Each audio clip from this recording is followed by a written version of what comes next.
Olá pessoal, hoje estamos em mais um episódio do nosso Jornal Regional e hoje nós vamos falar sobre analgesia, anestesia regional e fratura de quadril. Eu sou Natália Moretti. E eu sou Elaine Martins e hoje nossa convidada, ela é coordenadora do Fellowship de Anestesia Regional da Unifesp, que é o primeiro Fellowship de Anestesia Regional do nosso país, né Cris? Também coordenadora do Núcleo de Anestesia Regional da SAESP, que é a serviço, na verdade, é uma Sociedade Paulista de Anestesia.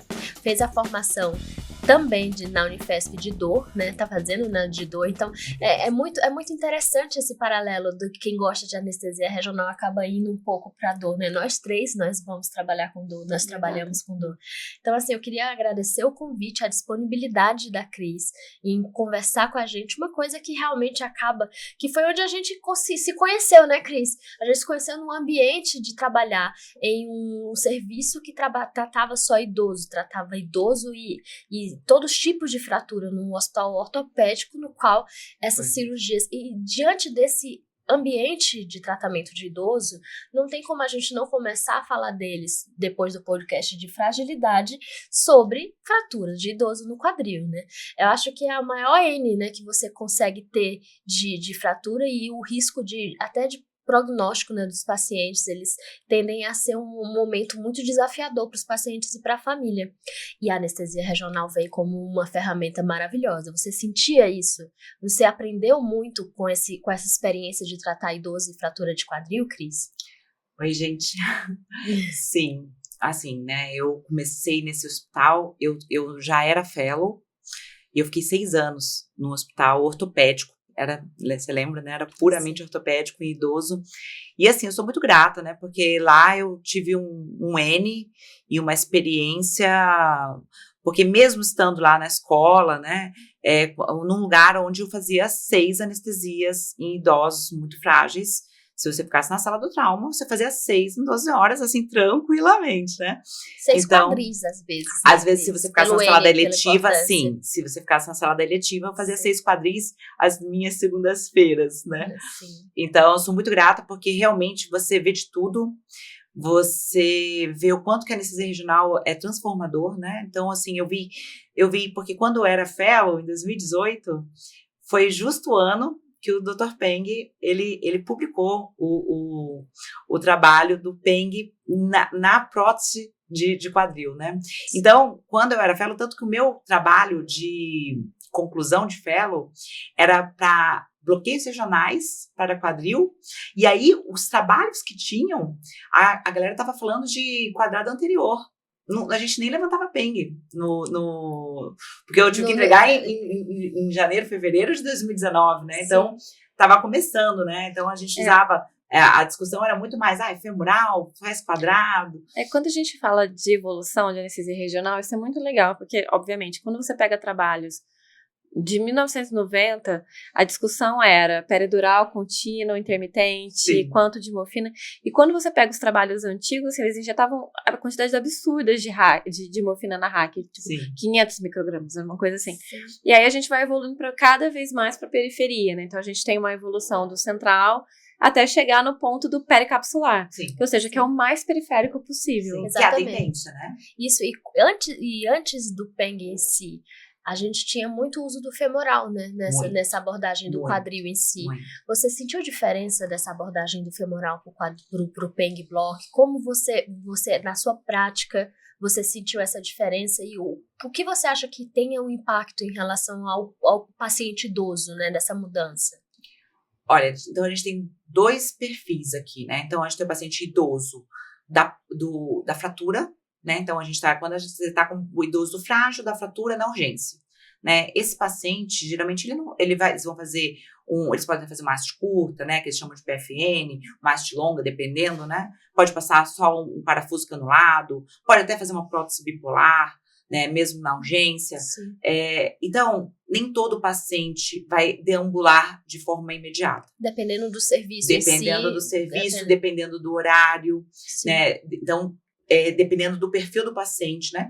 Mas a questão, quando você faz um Peng, você tem toda ali a parte capsular. Então, se o paciente vai movimentar ali depois, até para trocar uma fralda, ou mesmo antes, né, nesse serviço que a gente trabalhava, a gente tinha muita cultura de fazer o bloqueio antes. Fazia às vezes no PS, fazia no quarto, né? Quantas vezes? Que isso é pioneiro, na verdade, É. né? A mudança dos hospitais ortopédicos com o idoso cada vez mais entrou no pronto atendimento fazer o bloqueio. Só ganhava de pirona, era o bloqueio de pirona, aí esperava, entrava em jejum e ia para ser anestesiado. Então, assim, eu acho que o bloqueio, o PENG é revolucionário. Não tem como dizer, existe a fratura de quadril antes e depois do PENG, né? Assim, isso para mim é muito claro, né? O próprio PENG, ele fala que o bloqueio femoral, ele não faz nenhuma analgesia de quadril. O que ele advoga como analgesia, quadril, né, gente? Não fêmur é diferente. Porque quando ele faz o quadril, qual é o mecanismo de alívio? A contratura. Então, ele faz o relaxamento da musculatura de quadríceps, e aí o paciente sai daquela rotação externa para voltar para a posição neutra, e aí sim ele tem alívio, porque o que dói na fratura, ela tá instável. Sim. E você, assim, trouxe um trabalho falando exatamente do PENG com o femoral. Fala um pouquinho pra gente. Então, esse trabalho saiu ano passado, ele foi publicado acho que em 2024, a publicação, e ele pegou exatamente pacientes de fratura, então são esses pacientes idosos, e ele comparava o femoral com o PENG. Ele fala assim, mas é mais do mesmo? Não. Mas ele mostra o seguinte, que quando você faz o femoral inicialmente, esses pacientes do femoral, quando comparado com o PENG, de forma inicial, nas primeiras horas, ele tem um score de dor, de IVA de dor, um pouco menor, o pessoal que recebeu o femoral. Porém, quando você coloca passando as horas, 6, 12, 18 horas, quando passa o efeito do anestésico local, os pacientes que receberam PENG, eles têm menor score de dor quando comparado com os pacientes que receberam o femoral. Então, isso cai exatamente no que a Nath acabou de falar, né? De você ter bloqueado toda a cápsula, né? A cápsula anterior, que é onde o paciente está ali fragilizado e onde incomoda, onde realmente incomoda. E que você está pegando mais, na verdade, quando você faz o PENG, você está pegando os ramos articulares da cápsula anterior, você não está pegando só os ramos articulares do nervo femoral, né? Então, isso muda para o paciente, né? E tem toda essa questão, né? Assim, você vê, assim, quando você faz o bloqueio regional, claramente esse paciente, a gente via isso, né? Eles melhoram, você não precisa ficar fazendo opioide, né?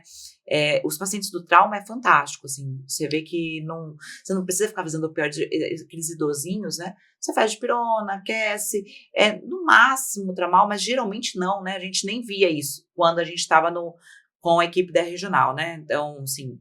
Mas eles recebiam alta muito rápido lá nesse serviço. Né? Então, o PENG Block, você acha que é uma escolha mais acertada para esse momento do perioperatório? Eu acho pela questão que, assim, além de tudo, não é só a questão da analgesia.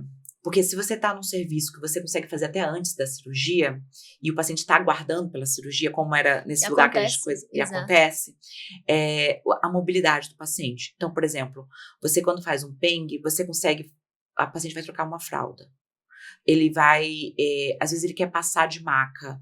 Você vê que ele fica mais confortável. Até para fazer os exames, né? Até para fazer os exames, isso. A gente discutiu em relação ao Fragile Fracture Network, né? Exato. Enquanto que realmente não é uma realidade de a maioria dos serviços no Brasil, mas ela tende a ser por questão de propagação do que a gente, por exemplo, está fazendo hoje, né, de falar sobre o período perioperatório, analgesia, e o período no qual o idoso frágil, quando fratura o quadril, ele tem que entrar em até um período de horas, que os ortopedistas sabem, né, do impacto de quanto mais operar cedo essa fratura de quadril, melhor. Melhor reabilitação. Isso é uma realidade nos serviços hoje em São Paulo, você consegue ver, porque tem alguns serviços, por exemplo, em outros lugares que eu visitei, que até 5 dias para operar um quadril, que a gente sabe que cada dia que passa, a mortalidade realmente aumenta. Existem indicadores.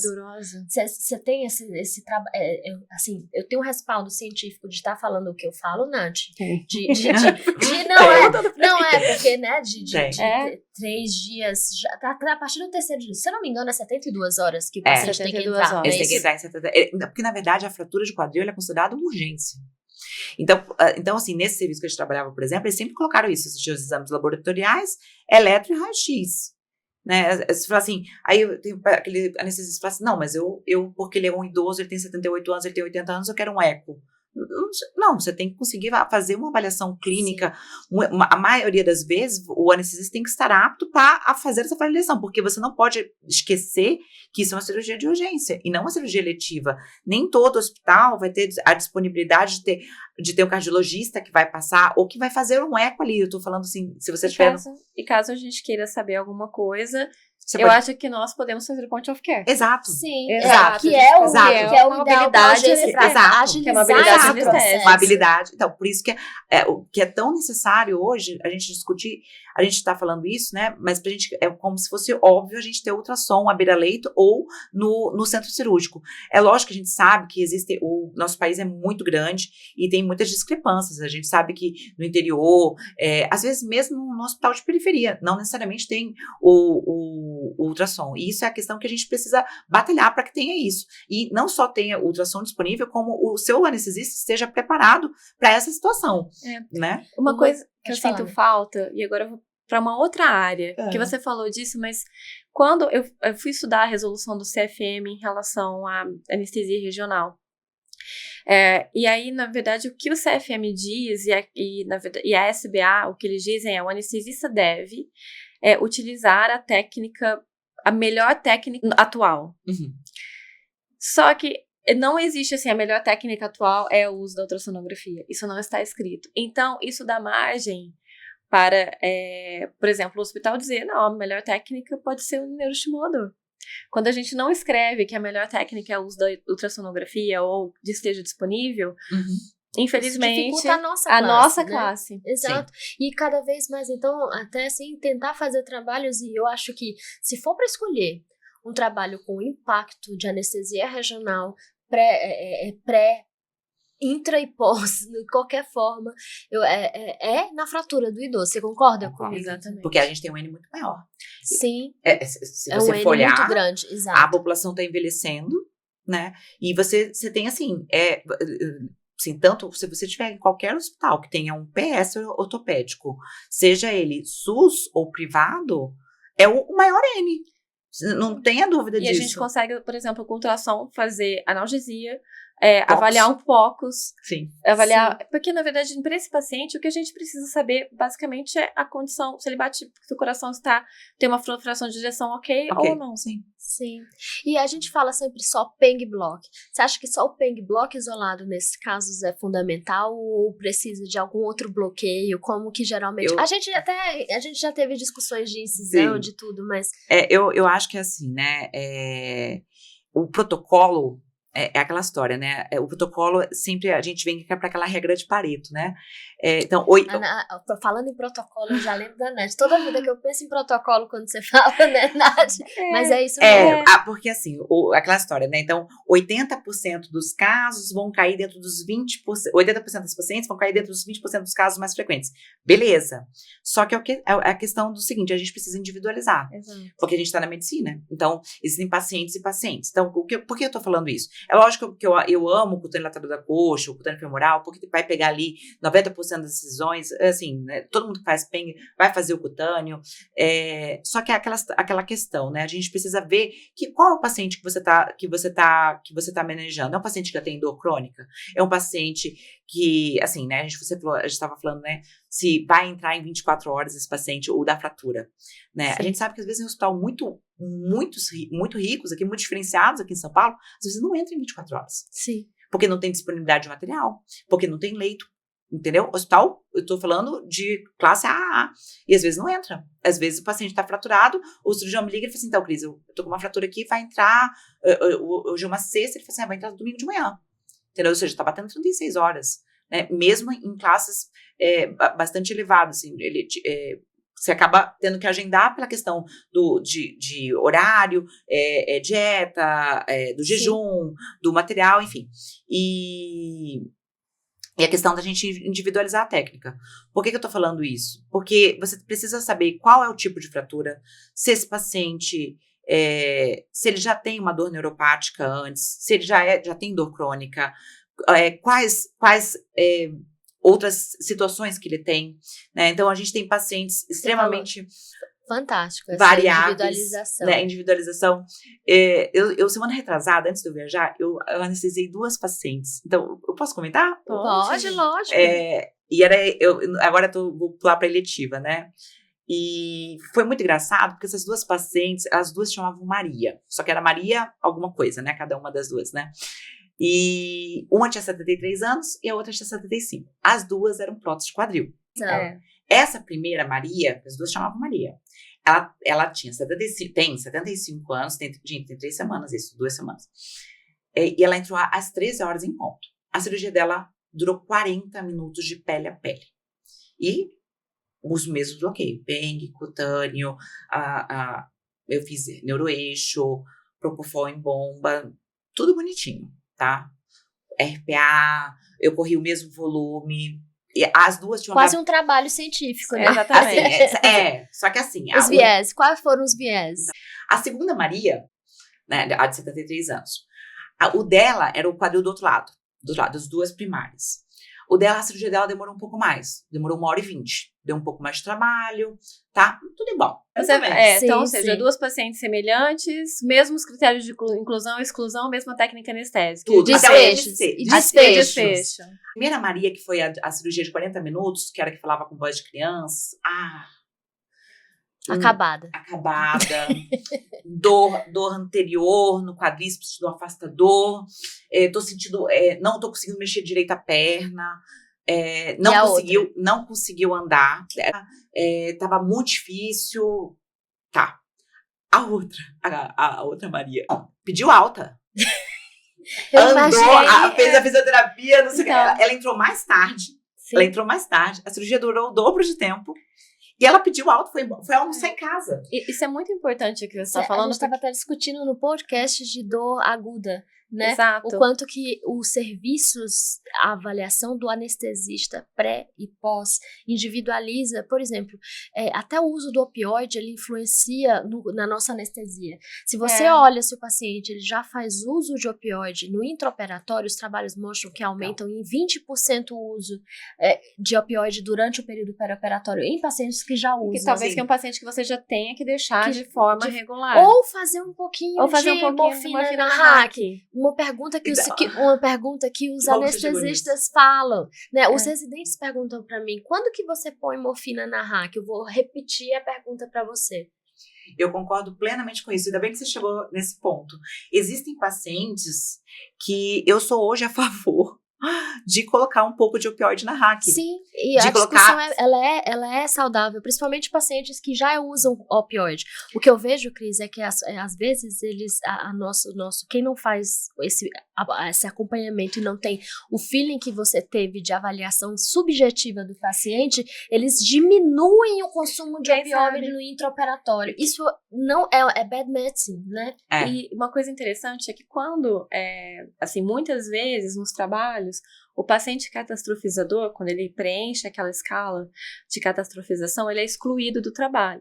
Talvez, assim, para um futuro, para quem quiser, quem tivesse ideia, na verdade, fazer um trabalho com pacientes que sejam incluídos no critério de catastrofização. Porque na vida real, exato. Na vida real, assim, não vou dizer que a maioria, mas muitos são catastróficos, né? Então, essa minha paciente, ela ficou 3 dias internada. E a outra, assim, se eu vou pensar, né? Assim, tudo bem, você tá pegando 2 casos, mas por que foi tão simbólico? Porque as 2 foram no mesmo dia, tudo igualzinho, né? Sim. E como é que tiveram respostas completamente diferentes? Ainda coloquei pros meninos, né? Falei assim, gente, existem coisas que não estão ao nosso alcance. E foi o que você falou.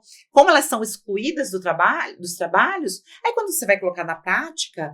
E assim, existem pacientes que, sinceramente, já aconteceu comigo, de eu ir para casa, se esse paciente, porque você falou, já usa opioide, é melhor você colocar um opioide no neuroeixo e fazer, ou você coloca o opioide de baixa dose no neuroeixo, ou até, dependendo, fazer um catéter de peridural. Eu tive um paciente que já tomava muita coisa, tudo bem, ele já tinha dor crônica, tomava um monte de medicação, gabapentinoides, antidepressivos triciclo, já usava opioide. Esse paciente... Não adianta. É melhor você fazer juro por Deus, é melhor você fazer uma peridural com catéter. Exatamente, que era a pergunta que eu ia fazer Ah, também, é? né? Você já respondeu. E em algumas situações, a individualização, você tem a necessidade de Exato. individualizar e até Individualizar. como peridural. Você sente isso, Nath? Não, exato. Eu acho que quando você identifica alguns fatores de risco, eu não vejo problema algum em você, de repente, utilizar uma técnica Sim. que a gente utilizava anteriormente, porque se você pegar as discussões de quadril de 2000, dos anos 2000, as discussões eram catéter de pedural, quanto deixar, quanto fazer. Sim. Então, eu não vejo nenhum problema em você voltar para uma técnica Sim. que já foi padrão ouro, caso aquele paciente necessite disso. Sim. E quando a gente, mais uma vez, presta atenção nos critérios de exclusão dos trabalhos, porque às vezes Sim. aquele seu paciente está no critério de critério. exclusão. Exato. E a individualização, ela é de pacientes, mas ela é também de cirurgias. Então, eu vou perguntar agora uma coisa em relação a outros tipos cirúrgicos de quadril, que o residente, quando olha assim, um quadril vai entrar, é igual aquele meme que fala que I have a fracture. I need to fix it. Exato, é o quadril. Eu falei, ontem mesmo eu falei, você tem que compreender o tipo cirúrgico, senão você vai entrar em roubada. E a roubada que eu já entrei, que a gente vai começar a discutir agora, é fratura de quadril, que na verdade era fratura de acetábulo. Quais são os cuidados que a gente tem que ter, inclusive no início da cirurgia de uma fratura de acetábulo, com, por exemplo, a possibilidade de lesão de uma corona mortis, que eu já peguei, por exemplo. Vai chocar, né? Vai chocar. Eu fiquei chocada também, né? Vamos só fazer uma volta aqui anatômica, né? Corona mortis é uma estrutura vascular que fica ao redor da síntese púbica, Sim. né? E que pode ser lesionada em duas situações: fraturas de pelve Sim. ou cesariana. Ah, verdade. Sim. Então, muitas vezes, assim, eu tenho certeza que todo mundo que tá ouvindo vai ter um caso de cesariana que sangrou e ninguém achava da onde. Corona mortis pode ser uma possível causa. Interessante, Nath, realmente. É. E fratura de pelve, né? Você já pegou muito também, assim, no sentido de mudança, você muda a sua técnica em relação a isso? Completamente. Pensa, né, Existe diferença. na fratura de acetábulo tem 2 tempos também, né? Tem 2 tempos. Explica pra gente. Então, o acetábulo, você tem que saber, primeiro, né, é um quadril ou é um acetábulo? Né, a primeira coisa. Segunda coisa, se o cirurgião te fala que é um acetábulo, você tem que imaginar que é um paciente que veio de um trauma de alta energia. Então, assim, você tem que perguntar para o seu cirurgião. Ele vai abordar que via? Via posterior? Ele vai fazer a via anterior, que é aquela via que eles fazem ali na incisão, como se fosse o Van Steel da cesárea. E tem cirurgião, dependendo do tipo de fratura, ele começa com um paciente decúbito quase que ventral, né, que ele fica lateralizado quase em ventral com um coxinzinho, começa pela via posterior, e depois ele tem o segundo tempo que ele aborda a via anterior. Então, eu acho extremamente questionável, você vai falar assim, eu vou fazer um PENG, e você acha que vai segurar. Primeiro você tem que ver o seguinte, anatomicamente falando, às vezes a fratura é mais alta do que você tem que ver aonde está essa fratura. E o trauma, ele não segue livro. Não né? segue livro. E o que é o mais legal, você gostava também desse? Não, eu adorava. Mas era cirurgias que gente, tem cirurgiões e fraturas, né? Sim, assim, só pra gente relembrar anatomicamente, lembrando, Boa. Quem faz parte do acetábulo? Ilium, isquio e pubis. Então, a gente tem 3 diferentes... E o pubis é muito difícil de bloquear. E o pubis é muito difícil de bloquear. Né? Fala pra mim, o que é que você acha, Nath? Eu tô estudando isso agora, né? Sim. Eu quero saber quem ineva o pubis, né? Quem ineva... Então, Fala na verdade, pra a gente tem a inervação que vem de linguinal, hipogástrico. A gente tem a inervação que vem de pudendo. Então, quando a gente pensa em inervação, eu vou só fazer um paralelo com outra coisa, a gente tem que pensar muito em embriologia. Exemplo, quando você pensa... Eu vou falar uma outra coisa que não tem nada a ver com fratura de acetábulo, mas só para ilustrar. Então, quando você pensa, por exemplo, num câncer retal, por que você faz o bloqueio simpático, né, por exemplo, do ímpar, e para tratar, e o pudendo? Porque a parte do ânus, assim, você tem o ectoderma. Sim. Então, a parte ectoderma é uma inervação de pele, por isso que o Sim. pudendo ajuda. Então, sempre quando a gente for pensar em inervação óssea, ou o que fazer, ou quando a gente não sabe... Infelizmente, a gente vai ter que voltar para embriologia. E aí, quando a gente vê embriologicamente, por exemplo, quem vai inervar toda a parte óssea e que não tem erro nenhum se você fizer um bloqueio? Por exemplo, quando você tem um bloqueio, uma invasão de câncer da parte do ilho, ou que você tem quem inerva a parte óssea? simpático. Sempre. Então, por exemplo, se você fizer uma peridural, Sim. você não vai ter erro. Você tá pegando o bloqueio simpático. Sim. Sim. Sim. Aí Por isso que eu sou a favor da peridural. Exato. Se você estiver num acetábulo... Peridural, né? Sim. É por isso que é outra coisa, né, que a gente tinha Sim, conversado, né? Uma fratura de acetábulo, a gente tem que saber o seguinte. Existem 2 momentos que o paciente chega para você. Ele chega naquele trauma imediato, que ele chegou da rua. Então, esse momento, o cirurgião, ele quer estabilizar. Ele vai estabilizar essa pelve e aquela anestesia de emergência. Muito provavelmente vai entubar esse paciente.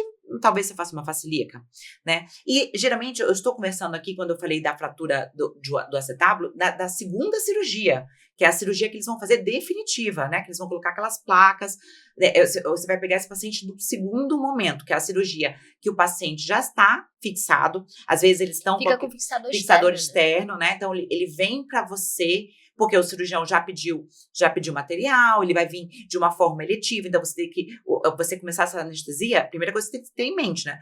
Uma anestesia de grande porte, então você geralmente você vai invadir esse paciente. Né? Até porque se ele for começar com via posterior, você vai colocar ele em decúbito ventral. Então, eu sempre coloco isso, né? Você vai invadir esse paciente, artéria central, é melhor que você pegue, né, no início. Entender se o cirurgião vai fazer osteotomia dupla, tripla, exato. Conhecer a cirurgia. A cirurgia. Você tem que saber os tempos, se você vai virar, não vai virar, vai fazer via anterior, vai fazer via posterior. E assim, se você puder, passe um catéter de peridural nesse paciente. Porque esses pacientes... Por que eu tô colocando se você puder? Porque, como eu falei, né? Um trauma de alta energia, muitas vezes eu já peguei vários. O paciente vem com colar cervical, fratura, às vezes tem fratura de vértebra. E aí você pode até... Você não consegue abordar o neuroeixo. Aí, realmente, você tá numa situação... né, menos confortável, digamos. Mas se você puder, num acetábulo, vire seu paciente. É que você fala assim, Cris, mas vai sentar? Eu já tive paciente de acetábulo que sentava. Entendeu? Fala, Cris, porque... A fratura de fêmur, a gente não sabe. A gente senta, né? E já tive pacientes que não, porque ele tava com tração. E aí, assim, você entuba, né? E tenta virar de lado pra fazer a peridural, igual os cariocas fazem. E eu sou carioca, né? Fazer que eu sou uma carioca criada em São Paulo. Eu adoro fazer bloqueio de lado. Bloqueio de lado, pra entender. O carioca faz virado de lado. Né? De lado, exato. E o paulista gosta de sentar, né? Então, senta o paciente. Só que aí não vai rolar.